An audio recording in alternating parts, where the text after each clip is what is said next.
Di Sindo siang, pemirsa, dua rumah yang ditinggal pemiliknya di Cipayung, Jakarta Timur ludes terbakar. Diduga kebakaran berasal dari korsleting listrik. Bos, merah bos. Jaya 65 bos.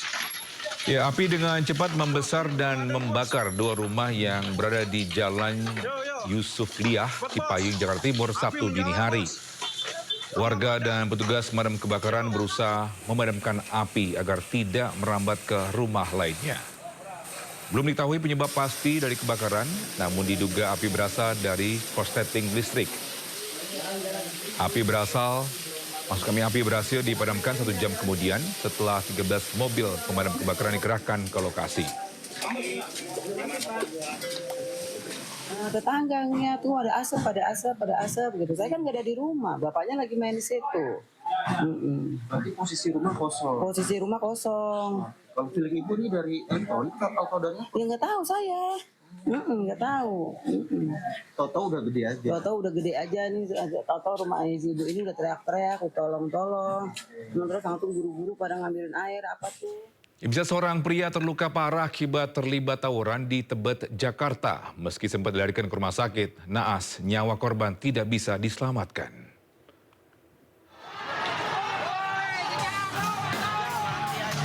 Dua kelompok warga ini saling serang di tengah ruas Jalan Saharjo, Tebet, Jakarta Selatan, Jumat sore. Kedua kelompok terus berusaha melukai lawan dengan menggunakan senjata tajam, petasan, batu, dan kayu yang mereka bawa. Akibatnya seorang pelaku tawuran tergeletak di tengah jalan dan menjadi bulan-bulanan lawan. Dalam keadaan sekarat, korban mengalami luka tusuk senjata tajam di bagian kepala, diselamatkan rekan-rekannya untuk dibawa ke rumah sakit. Belum diketahui penyebab pasti tawuran dua kelompok warga dari Kelurahan Menteng Atas Setiabudi dan Manggarai Tebet, Jakarta Selatan ini. Banyaknya kerumunan warga membuat arus lalu lintas, baik dari arah Pancoran menuju Manggarai maupun sebaliknya tidak bisa dilintasi kendaraan.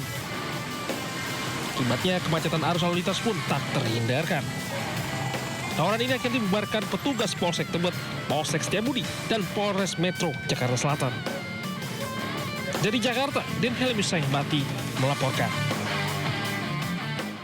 Bisa mengemudi ojek daring di Jakarta dikejutkan dengan pesanan mencurigakan berisi narkoba. 1 gram sabu disundupkan dalam kemasan biskuit dan nyaris terkirim ke tangan pemesan.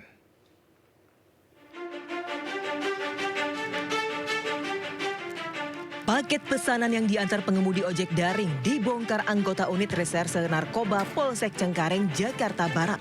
Di dalamnya ditemukan plastik berisi narkoba jenis sabu seberat 1 gram yang disamarkan dalam kemasan biskuit.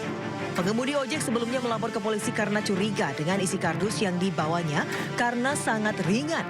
Pesanan tersebut ia peroleh dari seseorang di kawasan Jalan Sahabat Cengkareng, Jakarta Barat dengan tujuan Serpong, Tangerang Selatan.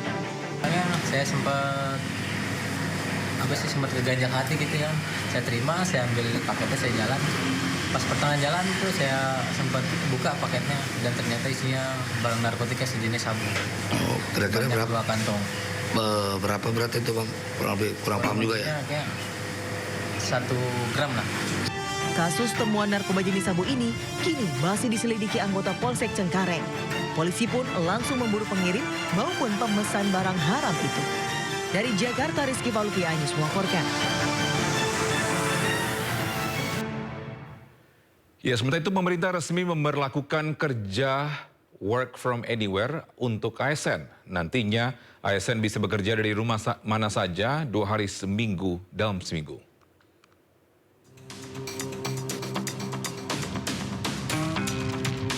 ASN kini bisa bekerja dari mana saja atau work from anywhere.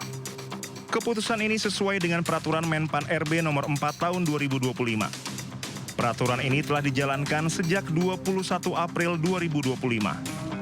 Dalam pasal 13 disebutkan flexible working arrangements bisa dilaksanakan maksimal 2 hari kerja dalam seminggu. Meski bersifat fleksibel, Kemenpan RB memastikan ASN tidak boleh bekerja semaunya. Tentunya tidak akan sama ya semua KL karena karakteristiknya ada yang sifatnya kebijakan, kemudian ada yang sifatnya harus eksekusi, lapangan ya. Dan jenis-jenis pekerjaan pun di dalam fleksibilitas ini juga kita bedakan ya, tidak tidak semua pekerjaan itu bisa dilakukan secara fleksibel. Sebelum permen ini diterbitkan, kebijakan serupa telah dilakukan dalam bentuk uji coba sejak tahun 2022 hingga 2025 di sejumlah instansi seperti Kementerian Keuangan, Bappenas, dan Kemenpan RB sendiri. Flexible working arrangements juga telah dipraktikkan dalam momen tamu negara, polusi tinggi, hingga arus mudik lebaran. Dari Jakarta Selatan, Den Helmi Sajangbati, iNews melaporkan. Ya, masih terkait work from anywhere alias bebas bekerja dari mana saja untuk para ASN. Kementerian Dalam Negeri menekankan pada hasil kerja dan layanan pada masyarakat. Kedepan Kemendagri mendorong pemerintah daerah membuat sistem monitoring dan evaluasi para ASN jika menerapkan sistem kerja work from anywhere. Yang penting itu adalah bagaimana setiap pemerintahan daerah bisa membuat sistem monefnya. Jadi monitoring evaluasi seperti apa? Bukan berarti work from anywhere itu dilepas tanpa kendali, dilepas tanpa ukuran, dan dibebaskan tanpa target-target. Ya semua kembali lagi kepada sistemnya. Ya, WFH ini harus ditindaklanjuti dengan membangun sistem pengawasan dan bagaimana kita mengukur output, ya termasuk jenjang karirnya juga seperti apa. Ya, jadi ini ibarat satu dari keseluruhan bagian yang harus terus dikuatkan. Ada hal-hal juga yang harus diperhatikan. Tidak semua daerah itu bisa online misalnya. Ada persoalan jaringan, kapasitas bandwidth, satu. Yang kedua, seringkali masyarakat masih membutuhkan untuk bertatap muka secara langsung kalau mau lapor, mau ngurus-ngurus sesuatu. Ya, banyak yang tidak terbiasa melalui digital, online misalnya. Ya, ini kan juga harus dipahami gitu. Komisi 3 DPR RI menduga pemeriksaan dan keputusan perkara hak cipta yang menimpa artis Agnes Monica alias Agnesmo tidak sesuai ketentuan perundang-undangan. Komisi 3 DPR RI pun meminta Badan Pengawas Mahkamah Agung untuk menindaklanjuti dugaan pelanggaran kode etik dan pedoman perilaku hakim yang memutus perkara tersebut.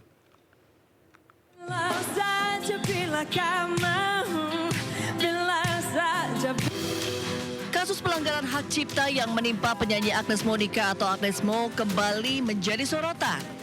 Komisi 3 DPR menggelar rapat bersama dengan Dirjen Kekayaan Hak Intelektual dan Badan Pengawas Mahkamah Agung. Dalam rapat bersama ini, Ketua Komisi 3 DPR RI, Habibur Rahman menyebut jika keputusan Pengadilan Tata Niaga Jakarta Pusat diduga melanggar ketentuan perundang-undangan. Komisi 3 DPR RI pun meminta Badan Pengawas Mahkamah Agung untuk menindaklanjuti laporan yang dilayangkan Koalisi Advokat Pemantau Peradilan terkait dugaan pelanggaran kode etik dan pedoman perilaku hakim yang memutus perkara tersebut. Komisi 3 DPR RI meminta kepada Bawas Mahkamah Agung untuk menindaklanjuti laporan yang disampaikan oleh Koalisi Advokat Pemantau Peradilan terkait dugaan terjadinya pelanggaran kode etik dan pedoman perilaku hakim pada Pengadilan Negeri Jakarta Pusat yang memeriksa dan mengadili perkara dengan register nomor 92-PDT-sus-HK-Hak Cipta 2024 PN Niaga Jakarta Pusat yang diduga pemeriksaan dan putusannya tidak sesuai dengan ketentuan perundang-undangan.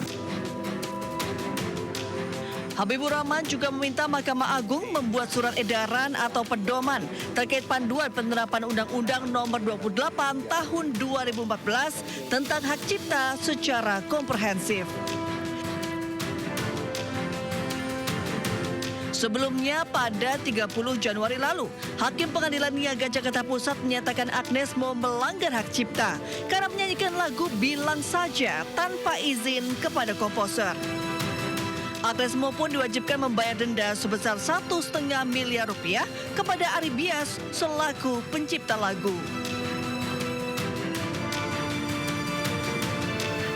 Pada 19 Februari lalu, Agnesmo pun berkunjung ke Kementerian Hukum untuk berdiskusi terkait hak cipta musik.